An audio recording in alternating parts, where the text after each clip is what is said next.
ഈ Hema committee report വന്നതിന് ശേഷം എൻ്റെ പ്രതികരണങ്ങൾ കൊണ്ട് എനിക്കിപ്പോൾ നിരന്തരം ഭീഷണി ഫോൺ കോൾസ് വരുന്നുണ്ട്. ഇന്നലെ രാത്രി 12 മണിക്ക് വന്നത് വെസ്റ്റ് ബംഗാളിൽ നിന്ന്. എന്ത് പറഞ്ഞാൽ വിളിക്കുന്ന ചേച്ചി? വെട്ടിക്കളയും, കൊന്നുകളയും, അടിക്കും എന്നൊക്കെ പറഞ്ഞാണ് ഈ വിളിക്കുന്നത്. അവിടുന്ന് വിളിക്കുന്നവങ്ങളെല്ലാം മലയാളികൾ തന്നെ, മലയാളികളാണ് വിളിക്കുന്നത്. പവർ ഗ്രൂപ്പൊക്കെ ഉണ്ട്, അതില്ല എന്ന് പറഞ്ഞാൽ ഞാൻ സമ്മതിക്കില്ല. അതിൽ പെണ്ണുങ്ങളും ഉണ്ട്, ആണുങ്ങൾ മാത്രമല്ല. നമ്മൾ ആ പട്ട ആണുങ്ങൾക്ക് മാത്രം ചാർത്തി കൊടുക്കേണ്ട ആവശ്യമില്ല. മലയാളികൾ മുഴുവൻ പറഞ്ഞ് രണ്ടുപേര് എന്ന് പറയും. മോഹൻലാലിനും മമ്മൂട്ടിക്ക് അങ്ങനെയൊന്നുമല്ല. അതല്ലാത്ത നടന്മാരുണ്ട്. എനിക്ക് ഇന്ന നായിക മതി, എനിക്ക് ഇന്ന ക്യാമറ മതി, ഇന്ന സ്ക്രിപ്റ്റ് മതി, ഇന്ന ആളുടെ കഥ വേണ്ട എന്നൊക്കെ പറയുന്നുണ്ട്. അവസരങ്ങൾ കൊടുക്കാതെ വരുമ്പോൾ ഈ പെൺകുട്ടികൾ പലപ്പോഴും ഞാൻ അയാളുടെ ഇഷ്ടത്തിന് വഴങ്ങിയിട്ടും എനിക്ക് അവസരം കിട്ടിയില്ല എന്ന് പറയുന്നവരുണ്ട്. അപ്പം ഞാൻ അവരോട് ചോദിക്കും, അപ്പോൾ ഒരാൾക്ക് കഴിവ് വേണ്ടേ? നടന്മാർക്കെല്ലാം ഓരോരോ പേര് കൊടുത്തിട്ടുണ്ട്, നടിമാർക്ക് ആർക്കെങ്കിലും പേരില്ല. നടിമാർക്ക് പേര്, അവരുടെ പേര്. ആക്ച്വലി നമുക്ക് ഈ ഒരു ആരാധന തോന്നുന്നത് അതങ്ങ് വേണ്ട എന്ന്, അവരെ ജസ്റ്റ് ലൈക്ക് നമ്മളെ പോലത്തെ ഒരാളെ ആയിട്ട് കാണാൻ അങ്ങനെ പറ്റുമോ നമ്മുടെ സമൂഹത്തിന്? എപ്പോഴും അങ്ങനെ പറ്റണം.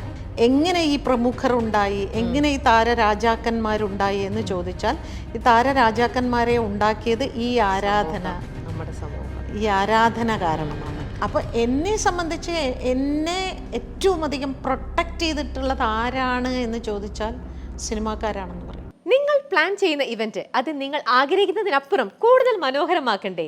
കല്യാണം, engagement, birthday party, corporate events, അങ്ങനെ ഇവന്റ്സ് ഏതുമായിക്കോട്ടെ, വളരെ സ്പെഷ്യൽ കണ്ടന്റോടുകൂടി നിങ്ങൾ ആഗ്രഹിക്കുന്നതിനപ്പുറം അത് ഏറ്റവും സ്പെഷ്യൽ ആക്കാൻ ഇനി നിങ്ങൾക്കൊപ്പം മൈൽസ്റ്റോൺ ഇവന്റ്സ്.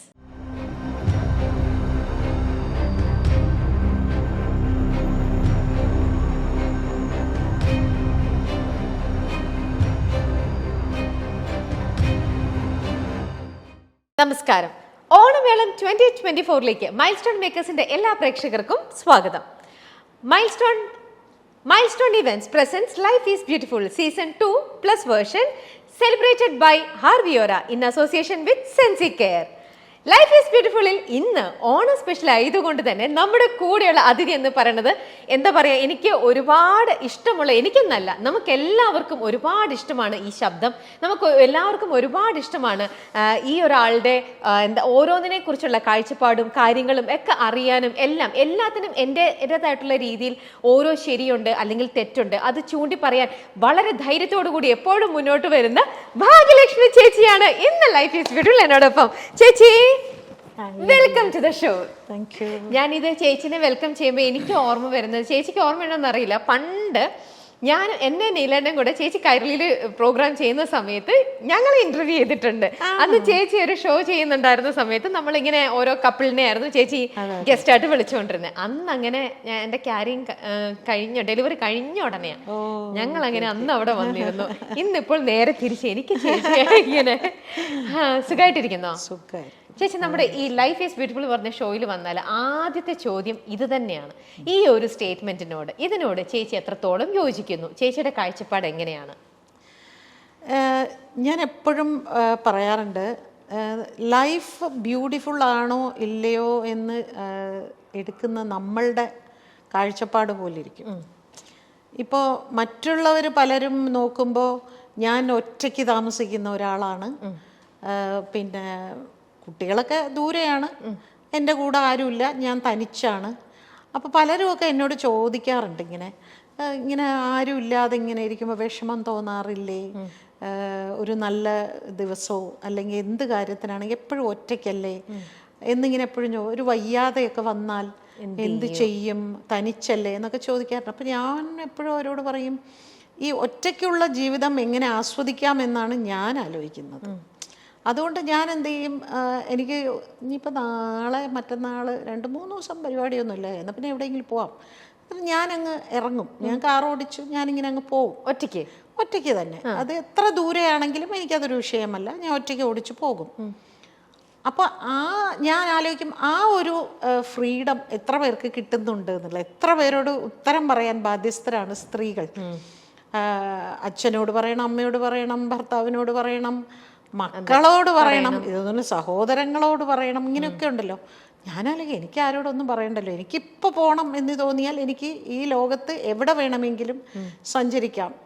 അവിടെ പോയിട്ട് കുട്ടികൾ വിളിക്കുമ്പോൾ ഞാൻ ഇന്നിടത്താണ് എന്ന് പറഞ്ഞാൽ മാത്രം മതി. അത് പറഞ്ഞില്ലെങ്കിലും എവിടെയാണെന്ന് പോലും അവർ ചോദിക്കാറില്ല. ഇതിങ്ങനെ ഞങ്ങൾ പരസ്പരം അങ്ങോട്ടും ഇങ്ങോട്ടും, ഞങ്ങൾ അമ്മയും മക്കളും, നമ്മൾ അമ്മയും മക്കളാണെങ്കിൽ പോലും ഞങ്ങൾ ഇൻഡിവിജ്വലി അവരവർക്ക് അവരവരുടേതായിട്ടുള്ള സ്പേസ് കൊടുക്കുന്ന 3 പേരാണ് ഞങ്ങൾ. അതേപോലെ തന്നെയാണ് ഇപ്പോൾ വീട്ടിൽ വന്നു കയറിയിരിക്കുന്ന ഒരു പെൺകുട്ടി, മരുമോളും. അവളും അതുപോലെ തന്നെയാണ്. എനിക്ക് പൊതുവേ ഞാൻ എവിടെയെങ്കിലും പോകുമ്പോൾ എവിടെ പോവുക എന്ന് ചോദിക്കണം എനിക്കിഷ്ടമല്ല. അത് എന്നോട് ചോദിക്കാറേ ഇല്ല ആരും. അങ്ങനെ എന്നെ അടുത്തറിയാവുന്ന കൂട്ടുകാരും എന്നോട് അങ്ങനെ ചോദിക്കാറില്ല. അതുപോലെ ഫോൺ വിളി ഇപ്പം എവിടെയാ അങ്ങനെ ഒന്നും ചോദിക്കാറില്ല. കാരണം അതൊക്കെ ഓരോരുത്തരുടെ സ്വകാര്യതയാണ് എന്ന് വിശ്വസിക്കുന്നവരാണ്. ഞാനും ആരോടും അങ്ങനെ ചോദിക്കാറ്. പക്ഷെ അത് തിരിച്ചും അതൊരു സേഫ്റ്റി കൺസേൺ വെച്ചിട്ട് നമ്മുടെ ഒരു സ്നേഹം കൊണ്ട് ചോദിക്കുന്നതും ആയിക്കൂടെ? അത് വേറെ ഒരു രീതിയാണ്. ഇപ്പോൾ അങ്ങനെ ഉള്ള ഒരാളോട് അങ്ങനെ ചോദിക്കാം. ഇവർക്ക് എല്ലാവർക്കും അറിയാം ഞാൻ ഭയങ്കര ഇൻഡിപെൻഡൻ്റ് ആണെന്നും ഞാനിങ്ങനെ എപ്പോഴും പലയിടങ്ങളിൽ യാത്ര ചെയ്യുന്ന ഒരാളാണെന്നും. അതും എത്ര ചെറുപ്പം മുതൽ ഞാനിങ്ങനെ ഇന്നലെയും തുടങ്ങിയതൊന്നും അല്ലല്ലോ. ഈവൻ കല്യാണം കഴിഞ്ഞപ്പോൾ പോലും ട്രിവാൻഡ്രം ടു മെഡ്രാസ് ടു ട്രിവാൻഡ്രം ഞാൻ ഒറ്റയ്ക്കല്ലേ യാത്ര ചെയ്തുകൊണ്ടിരുന്നത്.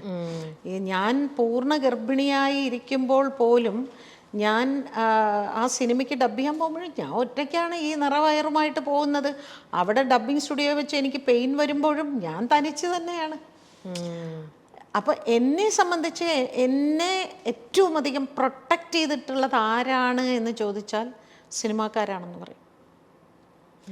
എന്നെ ഏറ്റവും അധികം, അതാണ് എനിക്ക് ഈ ഇൻഡസ്ട്രിയോടുള്ള ഏറ്റവും വലിയൊരു കമ്മിറ്റ്മെൻറ്റ് എന്ന് പറയുന്നത്. എന്നെ എല്ലാ ഒരു അത്യന്താപേക്ഷിതം എന്ന് പറയുന്ന അവസ്ഥയിലെല്ലാം ഞങ്ങളുണ്ട് നിന്നോടൊപ്പം എന്ന് പറഞ്ഞിട്ടുള്ള ആളുകളാണ് എല്ലാവരും. ഇപ്പോൾ ഡബ്ബിങ് സ്റ്റുഡിയോയിൽ പോകുമ്പോൾ എന്തു പറ്റി, ടയർഡാണല്ലോ, മാറ്റിവെക്കണോ ഡബ്ബിങ് എന്നിങ്ങനെ അത് പണ്ടേ ചോദിക്കും. പിന്നെ അതുപോലെ ഞാൻ പ്രഗ്നൻ്റ് ആയിരിക്കുമ്പോൾ ഞാൻ കുറച്ച് നേരം ഡബ് ചെയ്യുമ്പോൾ തന്നെ പറയും ഇനി കുറച്ച് കഴിഞ്ഞിട്ട് ചെയ്യാം കേട്ടോ, പിന്നെ കരുക്ക് വാങ്ങിച്ചു തരട്ടെ, അല്ലെങ്കിൽ ഹോർലിക്സ് ഇങ്ങനെ നമ്മളെങ്ങനെ കയറി. അതേപോലെ തന്നെ ഇപ്പോൾ വിജയ് പി നായരുടെ ഒരു ഇഷ്യൂ വന്നപ്പോഴൊക്കെ സിനിമാക്കാരെല്ലാവരും എന്നോടൊപ്പം നിൽക്കുകയാണ് ചെയ്തത്. എല്ലാവരും എന്നോടൊപ്പം നിന്നതാ. മിനിറ്റിന് എന്നെ ഇങ്ങനെ വിളിച്ച് പറയിടാവരുത് കേട്ടോ, ടെൻഷൻ അടിക്കരുട്ടോ, ഞങ്ങളെല്ലാവരും ഉണ്ട് കേട്ടോ. അങ്ങനെ അവരൊക്കെ എന്നെ, പക്ഷെ അവരാരും തന്നെ എന്നെ വിളിക്കുമ്പോൾ എവിടെയാണ് എന്താണ് എന്നൊന്നും, കാരണം അവർക്കറിയാം ഞാനിത് മാനേജ് ചെയ്തോളും. വേണ്ട ഘട്ടത്തിൽ ഭാഗ്യലക്ഷ്മി ഞങ്ങളോട് ആവശ്യപ്പെടും എനിക്ക് നിങ്ങളുടെ, പക്ഷെ ഞാൻ അങ്ങനെ ആരോടും ഇന്നുവരെ ആവശ്യപ്പെട്ടിട്ടില്ല. ഇനി നമുക്ക് അടുത്ത സെഗ്മെന്റിലേക്ക് പോവാം. മനസ്സ് പറയുന്ന കാര്യങ്ങൾ. ഈ ഓരോന്നും കേൾക്കുമ്പോൾ ചേച്ചിയുടെ മനസ്സ് എന്താണോ പറയണത് അത് പറയാം.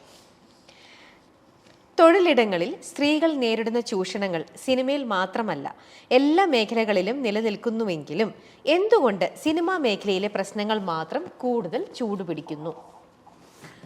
കൂടുതൽ ചൂടുപിടിക്കുന്ന സിമ്പിളാണ്. സിനിമ ഒരു ഗ്ലാമർ വേൾഡാണ്, ഭയങ്കര അട്രാക്റ്റീവ് ആയിട്ടുള്ളൊരു ലോകമാണ്.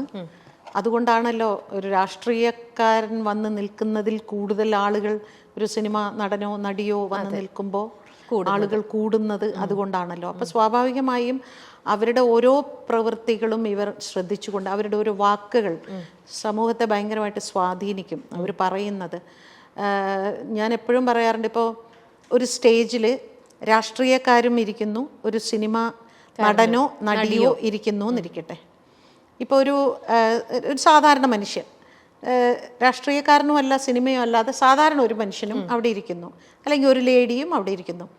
മുൻപിൽ ഒരു കുറച്ച് നല്ല വെൽ ഡ്രസ്ഡ് ആയിട്ട് ഒരു സ്ത്രീയോ ഒരു പുരുഷനോ ഇരിക്കുമ്പോൾ നമ്മൾ കുറച്ചു നേരം അവരെ നോക്കിയാൽ സാധാരണക്കാരൻ്റെ ആ നോട്ടം ഒരു വിഷയമല്ല. രാഷ്ട്രീയക്കാരൻ നോക്കിയാലും വിവാദമാണ്, സിനിമാക്കാർ നോക്കിയാലും വിവാദമാണ്. അപ്പോൾ ഈ ക്യാമറ മുഴുവനും ടിങ് ടിങ് ടിങ് ഇങ്ങനെ കാണിച്ചുകൊണ്ടിരിക്കും. കണ്ടില്ലേ അവൻ്റെ നോട്ടം കണ്ടില്ലേ എന്നൊക്കെ പറഞ്ഞിട്ട് നമ്മൾ തന്നെ എത്രയോ പേരുടെ എങ്ങനെയൊക്കെ എടുത്ത ഫോട്ടോസൊക്കെ പിന്നീട് സോഷ്യൽ മീഡിയയിൽ ഇപ്പം ഞാൻ കണ്ടിട്ടുണ്ട്. ഒരു വളരെ വലിയൊരു രാഷ്ട്രീയ നേതാവ്, അയാൾ ഇങ്ങനെ അവരോടത്ത് ഇങ്ങനെ സംസാരിക്കുമ്പോൾ അയാളുടെ നോട്ടം കണ്ടില്ലേ എങ്ങോട്ടാണെന്ന് എന്നൊക്കെ പറഞ്ഞിട്ട് ഇങ്ങനെ കമൻ്റ് ഇടുന്ന കണ്ടിട്ടില്ല. അതൊക്കെ സാധാരണക്കാരാണെങ്കിൽ അതൊന്നും ഒരു പ്രശ്നമല്ല. പ്രശ്നമേയല്ല. അപ്പം സിനിമയ്ക്ക് അത് കുറച്ച് കൂടുതലാണ്. അതാണ് അതിൻ്റെ ഒരു ഇത്. ഈ സിനിമാക്കാരെ നമ്മുടെ മലയാളികളും ഇപ്പം തമിഴ് ചേച്ചി ഇപ്പം ചെന്നൈയുമായിട്ട് ഭയങ്കര കണക്റ്റഡ് ആണല്ലോ, ചേച്ചിക്ക് ഫാമിലി തന്നെയാണ്. അവിടെയുള്ളവരൊക്കെ വല്ലാത്തൊരു ആരാധനയാണ്, ദൈവത്തിന് തുല്യമാണ് ഇവരെയൊക്കെ കാണുന്നത്. നമ്മുടെ സമൂഹവും ഒരു പരിധി വരെ ഇപ്പം ചേച്ചി പറഞ്ഞ പോലെ തന്നെ ഇപ്പം അവിടെ ഒരു ആൾക്കാർ വന്നെന്ന് പറഞ്ഞ് തടിച്ചു കൂടുകയാണ്. ആക്ച്വലി നമുക്ക് ഈ ഒരു ആരാധന തോന്നുന്നത് അതങ്ങ് വേണ്ട എന്ന് അവരെ ജസ്റ്റ് ലൈക്ക് നമ്മളെപ്പോലത്തെ ഒരാളെ ആയിട്ട് കാണാൻ അങ്ങനെ പറ്റുമോ നമ്മുടെ സമൂഹത്തിന് എപ്പോഴെങ്കിലും? അങ്ങനെ പറ്റണം അല്ലേ? അങ്ങനെ പറ്റാത്തത് കൊണ്ടാണ് ഇന്ന് നമ്മൾ ഈ പറയുന്ന ഈ സിനിമയിൽ പ്രമുഖർ എന്നുള്ളൊരു വാക്ക് വരുന്നത് അതുകൊണ്ടാണ്. അത് ഞാൻ പറയുന്നത് എങ്ങനെ ഈ പ്രമുഖർ ഉണ്ടായി, എങ്ങനെ ഈ താരരാജാക്കന്മാരുണ്ടായി എന്ന് ചോദിച്ചാൽ ഈ താരരാജാക്കന്മാരെ ഉണ്ടാക്കിയത് ഈ ആരാധന, നമ്മുടെ സമൂഹം ഈ ആരാധന കാരണമാണ്. ഈ അതിന് ഫാൻസ് മാത്രമല്ല, ചാനലും അതിന് ഉത്തരവാദികളാണ്. നമ്മുടെ ചാനൽസ് തന്നെ എന്തെല്ലാം പട്ടമാണ് അവർക്ക് ചാർത്തി കൊടുത്തിരിക്കുന്നത്, എന്തൊക്കെ തരത്തിലുള്ള കിരീടമാണ് അല്ലെ, ഓരോരുത്തർക്കും ഓരോ പേര്. അതെ, ഈ നടന്മാർക്കെല്ലാം ഓരോരോ പേര് കൊടുത്തിട്ടുണ്ട്, നടിമാർക്ക് ആർക്കെങ്കിലും പേരില്ല. നടിമാർക്ക് പേര്, അവരുടെ പേര് അത്രേ ഉള്ളൂ. അതിന് മുമ്പുള്ള വിശദീകരണങ്ങൾ ഒന്നും ഇല്ലല്ലോ, വാലും തലയും ഒന്നും ഇല്ലല്ലോ. അപ്പൊ അതൊക്കെയാണ് അവർക്ക് തന്നെ തോന്നുന്നത് ഞാനൊരു സംഭവമാണ്, ഞാനാണ് ഈ സിനിമയെ താങ്ങി നിർത്തുന്നത്, ഞാൻ കാരണമാണ് ഈ സിനിമ ഓടുന്നത്, എന്നെ വെച്ചുകൊണ്ടാണ് ഒരു നിർമ്മാതാവ് ഇതിൻ്റെ ബിസിനസ് നടത്തുന്നത്.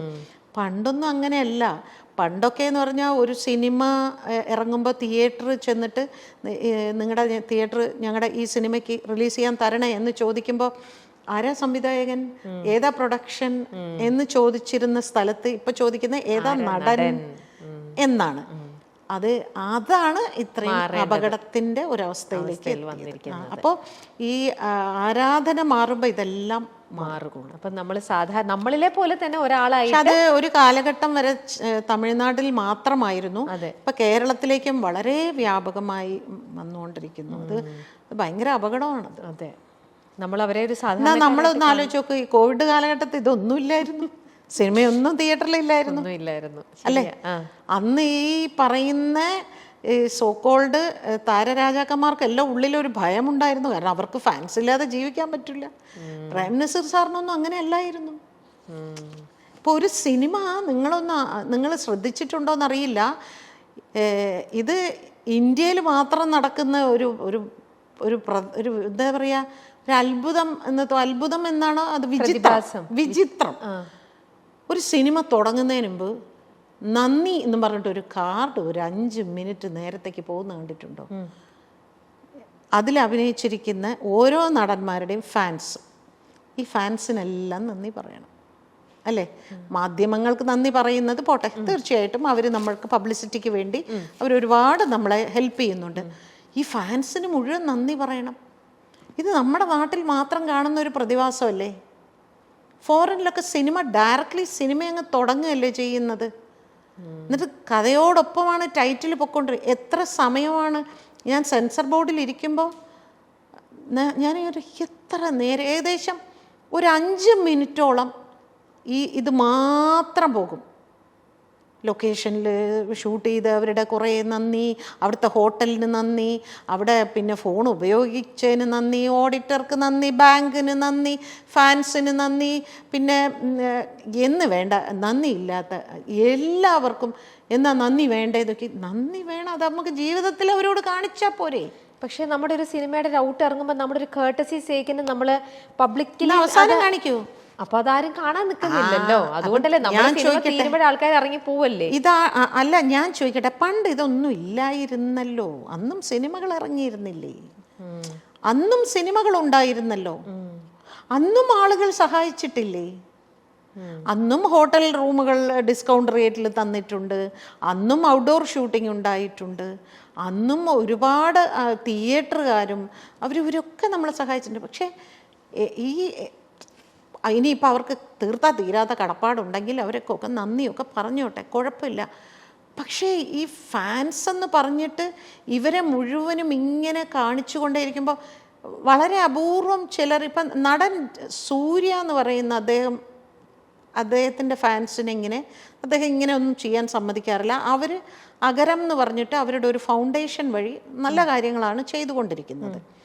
ഇപ്പം എനിക്ക് തോന്നുന്നു കമലഹാസനും അങ്ങനെ ചെയ്യുന്നുണ്ടെന്നു. ഫാൻസ് വഴി ഇങ്ങനെ ഒരുപാട് പിന്നെ നല്ല കാര്യങ്ങൾ കുട്ടികളെ പഠിപ്പിക്കാനും ബ്ലഡ് ഡൊണേഷൻ ഇവിടെ അതൊക്കെ ഉണ്ടായിരിക്കാം, എനിക്കറിയില്ല, അങ്ങനെയൊക്കെ ഉണ്ടായിരിക്കാം. പക്ഷെ എന്നാലും കുറച്ച് അമിതമാകുന്നുണ്ട് എന്ന് എനിക്ക് പലപ്പോഴും തോന്നി. ഓക്കെ, ബാക്കിയെല്ലാം മാർക്കറ്റ് ചെയ്യുന്നതിന്റെ കൂടെ അവരുടെ ഫാൻസ് അസോസിയേഷനും കൂടെ അവരിങ്ങനെ മാർക്കറ്റ് ചെയ്യുന്നു. അവിടെയാണ് അതില്ലെങ്കിൽ ഫാൻസ് ഇല്ലാതെ ഞങ്ങൾക്ക് ജീവിതമില്ല എന്നുള്ളൊരു ഇതിലേക്ക് വന്നിരിക്കുന്നു. ഓക്കെ, ഒരിക്കൽ കൺസെന്റ് മുഖേന നടന്ന പല പ്രൊഫഷണൽ റിലേഷൻഷിപ്പുകളും പിന്നീട് ഇൻഡസ്ട്രിയിൽ നിന്ന് ഔട്ട് ആകുമ്പോഴോ അവസരങ്ങൾ കുറയുമ്പോഴോ ലൈംഗിക അതിക്രമങ്ങളായി മാറുന്നുവെന്ന് തോന്നിയിട്ടുണ്ടോ? തോന്നിയിട്ടുണ്ട് അല്ലേ? അപ്പോൾ അത് അവർക്കെല്ലാം കിട്ടുന്ന സമയത്ത് ഇതെല്ലാം ഓക്കെയായിരുന്നു. അവർക്ക് അവിടെ നെഗ്ലക്ട് ചെയ്യുന്നു, അല്ലെങ്കിൽ അവർക്ക് അവർ ഉദ്ദേശിക്കുന്ന കാര്യങ്ങൾ കിട്ടുന്നില്ല എന്ന് പറയുമ്പോഴാണോ? പൊതുവെ കുറേ പേർക്ക് ഒരു ധാരണയുണ്ട്. ഞാനത് പണ്ട് മുതലേ ഞാനത് പല കുട്ടികളോട് സംസാരിച്ചിട്ടുണ്ട്. സ്ത്രീ എവിടെയുണ്ടോ അവിടെ ചൂഷണമുണ്ട്. നമ്മളൊന്ന് വീക്കാണ് എന്നറിഞ്ഞു കഴിഞ്ഞാൽ ചൂഷണം ചെയ്യാത്ത ഒരു തൊഴിലിടവും ഇല്ല. അത് സർക്കാർ സ്ഥാപനങ്ങളിലാണെങ്കിലും ആശുപത്രികളിലാണെങ്കിലും തുണിക്കടകളിലാണെങ്കിലും എല്ലായിടത്തും അതുണ്ട്. ഇത്തിരി മുമ്പോട്ട് പോകണമെങ്കിൽ ഇങ്ങനെയാണെങ്കിൽ ചിലപ്പോൾ എളുപ്പം സാധിക്കുമായിരിക്കാം എന്ന് ഇവർ ധരിക്കുന്നു. പക്ഷേ ഇത് എവിടെയാണെങ്കിലും അവനവന് സ്വന്തമായ ഒരു കഴിവില്ലെങ്കിൽ എങ്ങനെയാണ് ഇത് മുമ്പോട്ട് പോകാൻ പറ്റുക? പ്രത്യേകിച്ച് സിനിമയ്ക്കുള്ളിൽ പല കുട്ടികളോടും ഞാൻ പറഞ്ഞിട്ടുണ്ട്, നേരിട്ട് നിങ്ങളൊരു കാര്യം മനസ്സിലാക്കണം, അവർ അവരുടെ കാര്യസാധ്യത്തിന് വേണ്ടി മാത്രമാണ് നിങ്ങളെ ഇങ്ങനെ ചൂഷണം ചെയ്യാൻ ശ്രമിക്കുന്നത്. അപ്പം നിങ്ങൾ ഒരിടത്ത് നിങ്ങൾ ചൂഷണത്തിന് വിധേയരായി, ആ പടത്തിൽ ഒരു പക്ഷേ അവർ അവസരം തന്നു എന്ന് തന്നെ ഇരിക്കട്ടെ, അടുത്തൊരു സിനിമയിൽ പോയി അവിടെയും അവർ നിങ്ങളെ ചൂഷണം ചെയ്യാൻ ശ്രമിക്കും. അപ്പം നിങ്ങൾ അവിടെയും ഇതിന് വശംവദരാകും. മൂന്നാമതൊരു സ്ഥലത്ത് പോകും. അപ്പം നിങ്ങൾ വിചാരിക്കും ഓക്കെ ഇതിൻ്റെ ഒരു രീതിയാണ് എന്ന് നിങ്ങൾ വിചാരിക്കും. എന്നിട്ട് നിങ്ങൾ പിന്നെ ജീവിതകാലം മുഴുവൻ ഇതങ്ങ് തുടരും. അവസാനം ഒരു സുപ്രഭാതത്തിൽ നിങ്ങൾക്ക് അവസരം കിട്ടാതെ വരുമ്പോൾ നിങ്ങൾ ഈ പഴയ കഥകളെല്ലാം കൂടെ എടുത്ത് വരുന്ന അങ്ങനെ ഒരു വിഭാഗമുണ്ട്. മറ്റൊരു വിഭാഗം ശരിക്കും ഇന്നിപ്പോൾ നമ്മൾ ഇവിടെ സംസാരിച്ചു കൊണ്ടിരിക്കുന്ന ഒരു വിഷയം, ഈ വിഷയം യഥാർത്ഥത്തിൽ മലയാള സിനിമയിൽ ഞാനിപ്പോൾ 50 വർഷമായി മലയാള ഇൻഡസ്ട്രിയിൽ വന്നിട്ട്, ഈ 50 വർഷത്തിൽ ഞാൻ എൻ്റെ ജീവിതത്തിൽ കണ്ടിട്ടുള്ളത് ഒരേ ഒരാളാണ് എന്നോട് മോശമായി സംസാരിച്ചിട്ടുള്ളത്. ഞാനതിപ്പോൾ ഈ ഇടയ്ക്കായിട്ട് ഒരുപാട് ഞാൻ സംസാരിച്ചു, അത് ഞാൻ റിയാക്ട് ചെയ്തിട്ടുണ്ട്, അവിടെ വെച്ച് അത് തീർത്തിട്ടുമുണ്ട്. എനിക്കത് ഒന്നൊന്നും ആവാതിരുന്ന പ്രായത്തിൽ എനിക്കത് തീർക്കാൻ സാധിച്ചു. അതിനുശേഷം എന്നോട് ആരും അങ്ങനെ പെരുമാറിയിട്ടില്ല. ഇവിടെ പലപ്പോഴും ഇവർ ചില ചൂഷണങ്ങൾക്ക് വിധേയരായി അവർ കാര്യം സാധിച്ചെടുത്തതിന് ശേഷം പിന്നെ ഇവർ അവസരങ്ങൾ കൊടുക്കാതെ വരുമ്പോൾ ഈ പെൺകുട്ടികൾ പലപ്പോഴും ഞാൻ അയാളുടെ ഇഷ്ടത്തിന് വഴങ്ങിയിട്ടും എനിക്ക് അവസരം കിട്ടിയില്ല എന്ന് പറയുന്നവരുണ്ട്. അപ്പം ഞാൻ അവരോട് ചോദിക്കും, അപ്പോൾ ഒരാൾക്ക് കഴിവ് വേണ്ടേ? ഇതാണോ കഴിവ്? ഇതാണോ ഒരു വ്യക്തിയുടെ ഏറ്റവും പ്രധാനപ്പെട്ട യോഗ്യത എന്ന് പറയുന്നത്? അങ്ങനെയല്ല. നിങ്ങൾ നിങ്ങളുടെ കഴിവിൽ വിശ്വസിക്കൂ. ഒരു 1-2 പേർ ഇത്തരത്തിൽ മലയാള ഇൻഡസ്ട്രിക്ക് ചീത്തപ്പേരുണ്ടാക്കുന്നവരുണ്ട്. നമ്മൾ പറയില്ലേ, ഒരു വലിയ പാത്രത്തിന് ഒരു തുള്ളി വിഷം മതി, ആ മൊത്തം പാത്രത്തിലെ വെള്ളം സ്പോയിലാകും. അതേ തന്നെയാണ് ഇപ്പോൾ ഇവിടെ നടന്നുകൊണ്ടിരിക്കുന്നത്. ഇന്നിപ്പോൾ നമ്മുടെ ഇന്ത്യയിൽ ഏത് ഇൻഡസ്ട്രി നോക്കുകയാണെങ്കിലും ഏറ്റവും നല്ല സിനിമകൾ ഇറങ്ങുന്ന ഒരു ഇൻഡസ്ട്രിയാണ് നമ്മുടെ മലയാള സിനിമ. അതെ അല്ലേ? ആ ഇൻഡസ്ട്രിയെ ഇന്ന് എല്ലാവരും പരിഹസിച്ചുകൊണ്ടിരിക്കുകയാണ്. സത്യം. എന്നാൽ ഇതിൻ്റെ 4 ഇരട്ടി വൃത്തികേടുകൾ മറ്റെല്ലാ ഭാഷകളിലും സംഭവിക്കുന്നുണ്ട്. പക്ഷേ അവിടെ ഇങ്ങനെ ഒരു സർക്കാരോ അല്ലെങ്കിൽ ധൈര്യത്തോടു കൂടെ സിനിമയ്ക്കുള്ളിൽ ഒരു കമ്മിറ്റി വേണം എന്ന് പിന്നെ സർക്കാർ പ്രഖ്യാപിക്കുകയോ ധൈര്യമില്ല അവർക്ക്. കാരണം അത്രമാത്രം കഥകൾ പുറത്തു വരും. കാരണം വേറൊന്നുമല്ല, അപ്പം സിനിമയിൽ അത്രയും മോശമാണോ എന്നല്ല. സിനിമയിൽ ഒരു സിനിമയുടെ ഷൂട്ടിംഗ് നടക്കുക എന്ന് പറയുമ്പോൾ സാധാരണ നമ്മളിപ്പോൾ സർക്കാർ സ്ഥാപനം എന്നൊക്കെ പറയുമ്പോൾ അവിടെ രാവിലെ വരുന്നു, വൈകുന്നേരം തിരിച്ച് വീട്ടിൽ പോകാം.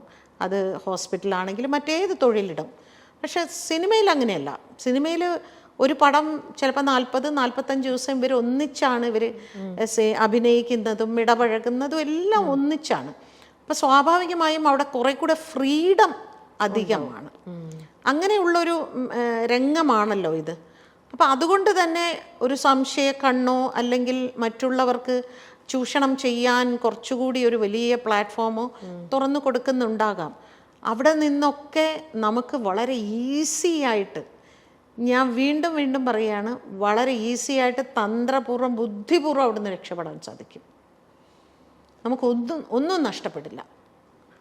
ഒന്നും നഷ്ടപ്പെടില്ല എന്ന് വെച്ചാൽ എന്താണ്, ലോകത്തെ ഒരു മനുഷ്യന് കിട്ടുന്ന ഏറ്റവും വലിയ ഭാഗ്യമാണോ ഒരു സിനിമയിൽ അവസരം കിട്ടുക എന്നാണ്? വേറെ എന്തെങ്കിലും ജോലി ചെയ്ത് ജീവിക്കണം, വേറെ ജോലി ചെയ്യണം.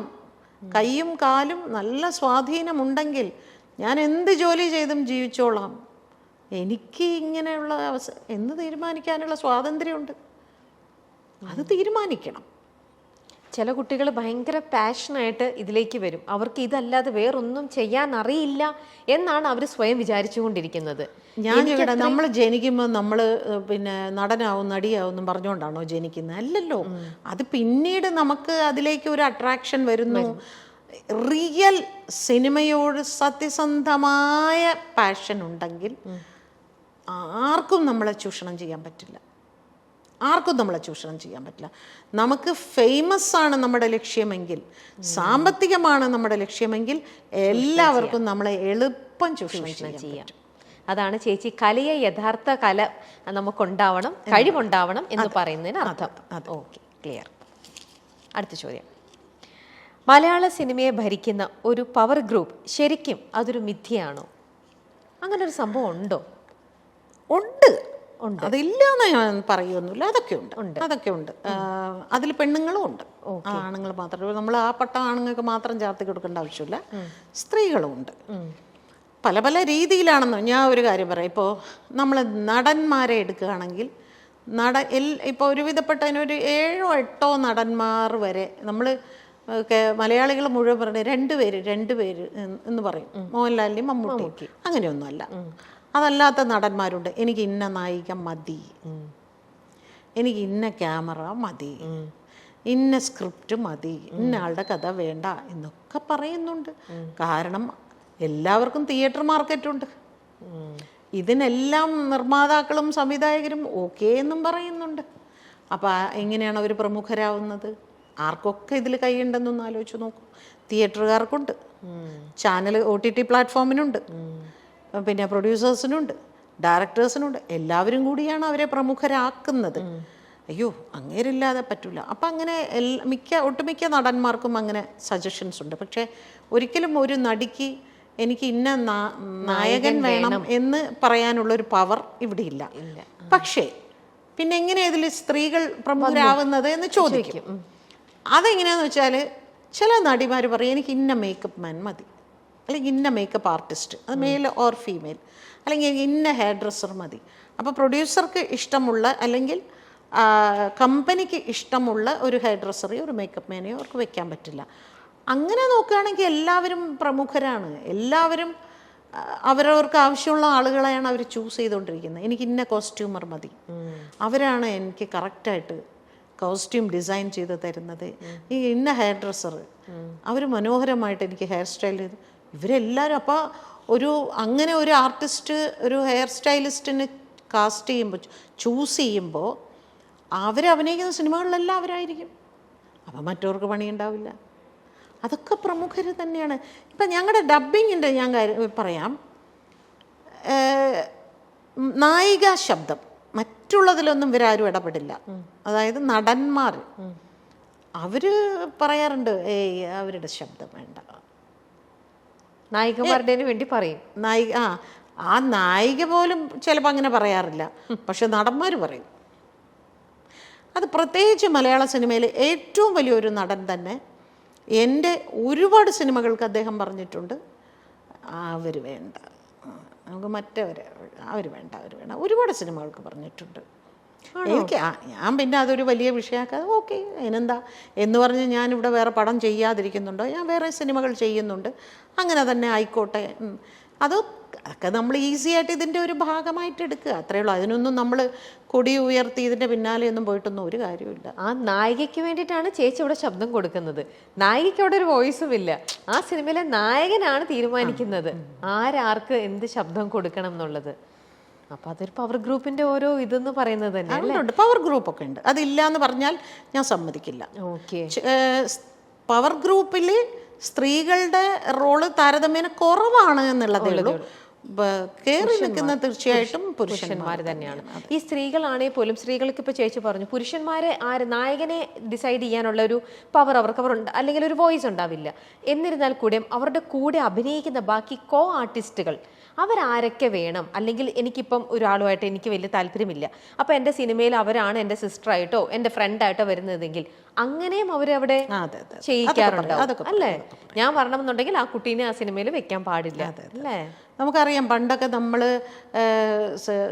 പ്രേം നസീർ സാറിൻ്റെ കാലത്തൊക്കെ നസീർ സാറ് ഷൂട്ടിംഗ് സെറ്റിൽ പോയിരിക്കുമ്പോഴാണ് ഓരോ ആർട്ടിസ്റ്റിന് ഇതിലേത് കഥാപാത്രമാണ് ചെയ്യുന്നത് എന്ന് സാറ് ചോദിക്കുമ്പോഴാണ് സാറിന് അറിയുന്നത് സാറിൻ്റെ അനിയത്തിയായിട്ട് അവരാണെന്ന്. ഇന്നങ്ങനെയല്ല. ഇന്ന് ഇവർ പറയും എൻ്റെ അനിയത്തി ആരാകണം, എൻ്റെ ചേച്ചി ആരാകണം, എൻ്റെ അമ്മ ആരാകണം, എൻ്റെ കാമുകി ആരാകണം, ഇതെല്ലാം അവർ പറയുന്നതനുസരിച്ച് തന്നെയാണ് പോകുന്നത്. പക്ഷെ അതൊന്നും ഒരു നിയമം കൊണ്ടൊന്നും അതൊന്നും മാറ്റാനൊന്നും പറ്റില്ല. പക്ഷെ അത് മലയാളത്തിൽ മാത്രമല്ലല്ലോ ഇപ്പൊ ഉള്ളത്, ഇവിടെ കുറവാ അല്ലേ? പുറത്തേക്കൊക്കെ ഇവിടെ കുറവാണ്. അവിടെ ഏത് തിയേറ്റർ റിലീസ് ചെയ്യണമെന്ന് വരെ അവർ തീരുമാനിക്കും. ഏത് പിന്നെ സെന്ററിലേക്ക് ഇത് പോകണം, എവിടെയൊക്കെ പോകണം, ഇത് എങ്ങനെ റിലീസ് ചെയ്യണം, എന്ന് റിലീസ് ചെയ്യണം എന്ന് വരെ അവർ പറയും. ഇവിടെ പക്ഷെ അത്രയായിട്ടില്ല. നമ്മുടെ പവർ ഗ്രൂപ്പ് ഇനിയും അവരുടെ ലെവലിൽ വളരേണ്ടിയിരിക്കുന്നു. ഓക്കെ, സിനിമാ മേഖലയിൽ നടക്കുന്ന പ്രശ്നങ്ങൾ പുറത്തു വരുന്നത് മറ്റു മേഖലകളിലും നവീകരണത്തിന് വഴിതെളിക്കുമോ? സിനിമയിൽ വരുന്നത് മറ്റു മേഖലകളിൽ നമ്മുടെ ഇപ്പം നടന്നുകൊണ്ടിരിക്കുന്ന സംഭവം സിനിമയിൽ മാത്രമുള്ളതല്ലല്ലോ. ഈ സംഭവങ്ങളൊക്കെ വേറെ ഏത് ഇൻഡസ്ട്രിയിലും വേറെ എല്ലാ മേഖലകളിലും ഉള്ളതാണ്. അല്ല, ഇതുപോലെ ഒരു കമ്മിറ്റി എല്ലാ മേഖലയിലും വരണം എന്ന് എനിക്കൊരാഗ്രഹമുണ്ട്. രാഷ്ട്രീയത്തിൽ ഒരു കമ്മിറ്റി കൊണ്ടുവരണം. എത്രമാത്രം ഇത്തരത്തിലുള്ള പ്രശ്നങ്ങൾ അവിടുത്തെ സ്ത്രീകൾ അനുഭവിക്കുന്നുണ്ട് പറയണം. അതുപോലെ ആശുപത്രികളിൽ, ജോലി സ്ഥലങ്ങളിൽ, പിന്നെ ഈ പറയുന്ന സർക്കാർ, ഇവിടെയൊക്കെ ഇതുപോലെ ഓരോ കമ്മിറ്റി വെക്കട്ടെ. അപ്പം അറിയാം. ഇപ്പോൾ സിനിമയാണല്ലോ ഏറ്റവും അധികം ചെളിവാരി എറിഞ്ഞുകൊണ്ടിരിക്കുന്നത്. ഇനി മീഡിയയ്ക്കുള്ളിലും വരണം. സ്ത്രീകൾ പ്രതികരിക്കാൻ മടിക്കുന്നത് ഭീഷണിയെയും വെല്ലുവിളികളെയും പേടിച്ചാണെന്ന് കരുതുന്നുണ്ടോ? ഭീഷണി ഉണ്ടാവും, ഡെഫിനറ്റ്ലി ഉണ്ടാവും അല്ലേ? അതുകൊണ്ട് തന്നെ ഞാൻ നേരത്തെ പറഞ്ഞ കാര്യത്തിലും ഉണ്ട്. ഒരു വിരട്ടലൊക്കെ എല്ലായിടത്തും ഉണ്ടാവും. ഇപ്പോൾ ഞാനിപ്പോൾ ഇവിടെ വന്നിരുന്ന് തുറന്ന് സംസാരിക്കുന്നതിന് എനിക്ക് എൻ്റെ ജീവിതത്തിൽ ഞാൻ ആദ്യമായിട്ടാണ് ഈ ഹേമ കമ്മിറ്റി റിപ്പോർട്ട് വന്നതിന് ശേഷം എൻ്റെ പ്രതികരണങ്ങൾ കൊണ്ട് എനിക്കിപ്പോൾ നിരന്തരം ഭീഷണി ഫോൺ കോൾസ് വരുന്നുണ്ട്. ഇത്രയും കാലം എനിക്ക് ഈ അനുഭവം ഉണ്ടായിട്ടില്ല.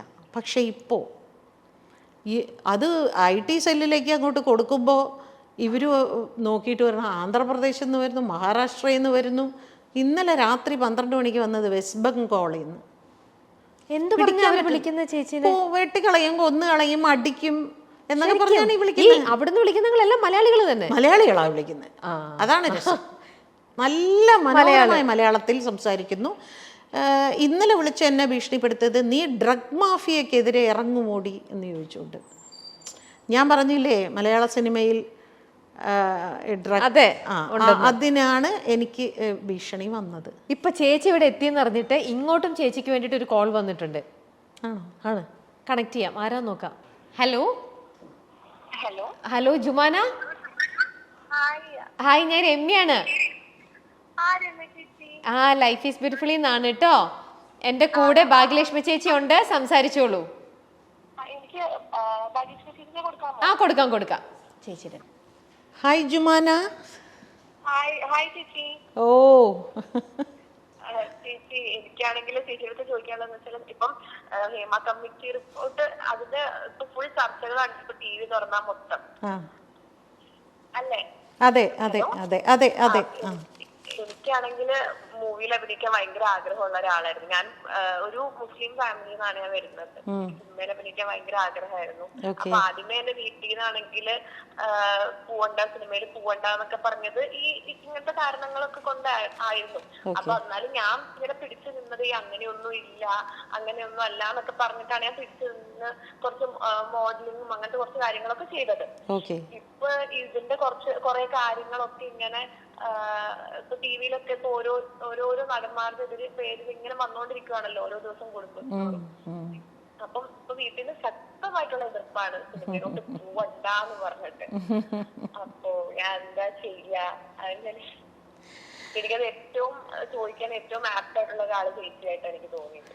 അല്ല, വീട്ടുകാരുടെ സപ്പോർട്ട് തീർച്ചയായിട്ടും വേണം. കാരണം ആദ്യം വീട്ടുകാർക്ക് ജുമേനോട് വിശ്വാസം വേണം.